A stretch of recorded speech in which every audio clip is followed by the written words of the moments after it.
Okay. I I would give you my normal intro, and I'm going to try. Hi, everybody. My name is Chris. I do Flyers content here on YouTube. This is another game review. If you like how this video goes, or how any other of the other videos that I do, please consider subscribing and all of that stuff. I really do appreciate it. I have a new podcast coming out this Tuesday. I'm starting. I do watch parties for a lot of the Flyers games. I just do a lot of Flyers content here on YouTube. So if you like any of that sounds, hit that subscribe button down below. Now, this game ebbed and flowed, right? It was, down 2-0, come back, 2-1, 3-1, 3-2, 3-3, 4-3. And it was a perfect, and I mean perfect, third period. Like, perfect. You shut them down. You didn't let them get many scoring chances. Everything late at the end of the game was, out of the zone, off the glass, battling, just not giving them any room. And then with 0.3 seconds left, it goes in. And then, of course, Aho scores in overtime to finish it off.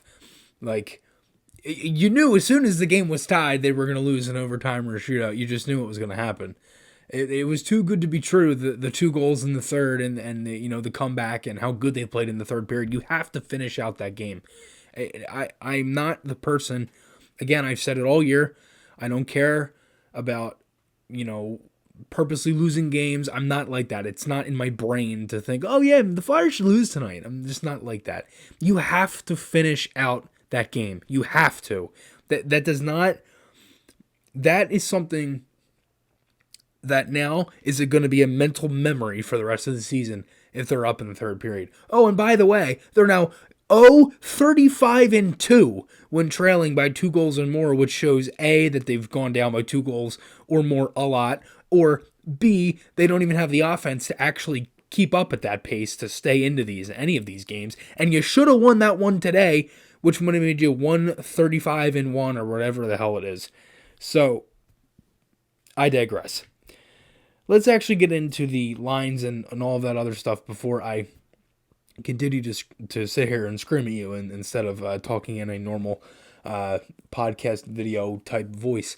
Lawton, Cates, Tippett, Farabee, Frost, Forrester, Lemieux, Hayes, Van Riemsdyk, Delorier, Legzinski, and Allison, Sanheim, Ristolainen, Provorov, and York, Sealer, and DeAngelo, and Felix Sandstrom was in it for this game for the Flyers. Sandstrom was good. Again, I thought the Flyers played well. I mean, I liked Forrester. Obviously gets his first initial goal. He had a really good game. Kevin Hayes I liked. Tippett, same type thing. DeAngelo I thought was good as well. I thought Sealer made some nice plays. Cam York was great. I mean, it's just the play at the end is just what I can't get over. I thought Ristolainen had some tough shifts early on. I thought he battled. Thought he had a pretty decent game. And I mean decent in a good way. You can't, oh my God, you can't leave 2 guys at the side of the net wide open. You can't do that. And look, I understand a lot of fans right now are checked out on these games, right? And it doesn't even matter. Well, it does. It does. And I'm going to talk about it on the podcast. It's one of the segments for the show. And I want to break all of it down. And it's one of those things, like, you have such a good night last night. It wasn't a great third period. You go in, you beat the Sabres, right? And you really dominated them in the second period. Had a great second period. Owen Tippett with a hat trick. It was just an all-around good game after a pretty crappy third. Well, you started this third period down a goal.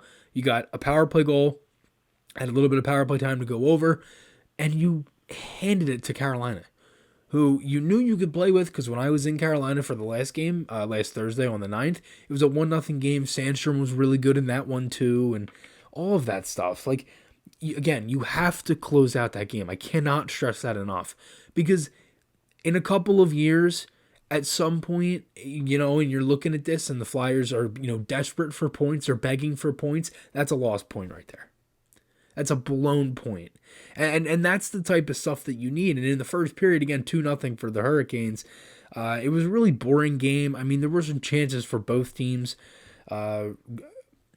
Frost with a breakaway for the Flyers. There's a lob pass by Forrester. Sandstrom had a couple nice saves early. Lemieux had a chance in tight. D'Angelo with a chance off a nice passing play from Tippett, Frost, and York.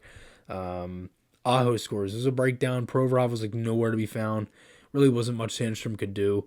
2-0. Shea scores off of a turnover. It's a play up the wall. If nobody knows where it is, it looked like it could have been stopped by Sandstrom. But then when I saw the replay, it was either York or Provorov was in front of him. Bodies were in front. It wasn't necessarily the most savable puck. 2-0, and they were 0-35-1 when trailing by 2, which eventually is now 0-35-2. Not a good period at all. Flyers had some good pressure in the second period. This was their best, one of their best periods of the game. Forrester scores 2-1. Beautiful shot. I mean, it looked like Anderson was thinking pass, and just beats him, little blocker. Beautiful. I mean, Forrester's had chance after chance, right? He hit the post. He's had a couple shots on net. He's had plays where he's driven to the net. He's been able to just use his legs and get there. And he's been rewarded with some plays and legit scoring chances. And finally, he ends up getting rewarded, really rewarded, I should say, with a goal. 2-1. It was a good period overall, I thought. I thought the Flyers looked better offensively. It felt like in the first period. And again, I said this when I was in Carolina. The breakouts. When Carolina gets out of their zone, it's 1-2 passes, they're out. When the Flyers get out of their zone, it's 3, 4, sometimes 5. Have to get it all the way out of the zone. And then by that time, every forward is tired. So they chip it in and change. That's it. So it was still a pretty good period up until this point. Jarvis was stoned by Sandstrom, made some really nice saves. Aho scores 3-1. It's a delayed penalty on the Flyers, and he ends up scoring, and it was another breakdown. Flyers power play, Stewart draws a trip. Forster's a shot on net, another trip on Carolina, so 5-on-3 for 31 seconds, and Noah Cates cashes in, 3-2. It was a quick shot by Forster. Nice play. Again, Tippett to Forster. Cates cleans up the garbage, and you're only down by 1. And again, like I mentioned, Farabee, 3-3. Lemieux, his first goal was a Flyer, and that's 4-3.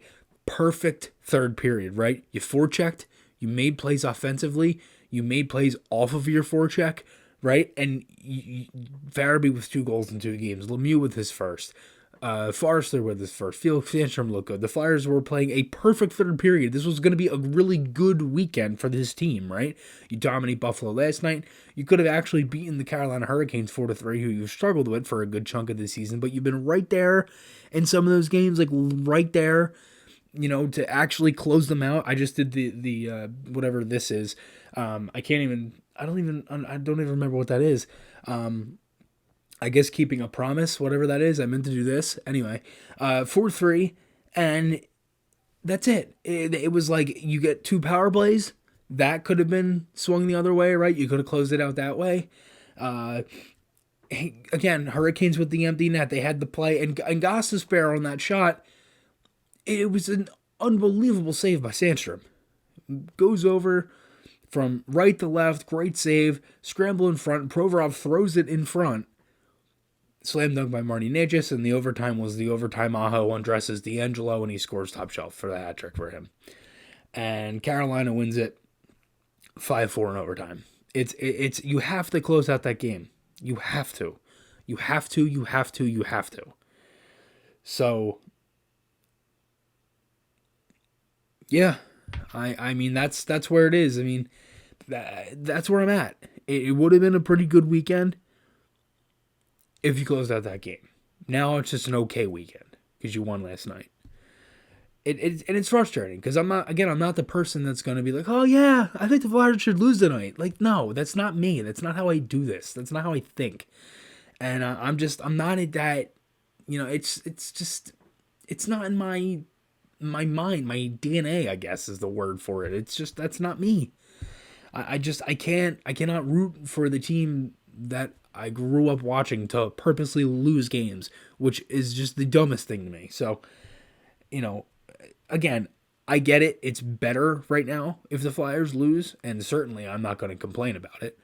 But I'm not going to sit there and say, oh yeah, the Flyers should lose tonight. That's not where I'm going. So, next game is Tuesday against Florida, and it's just frustrating. And look, there were positives to take out of this game.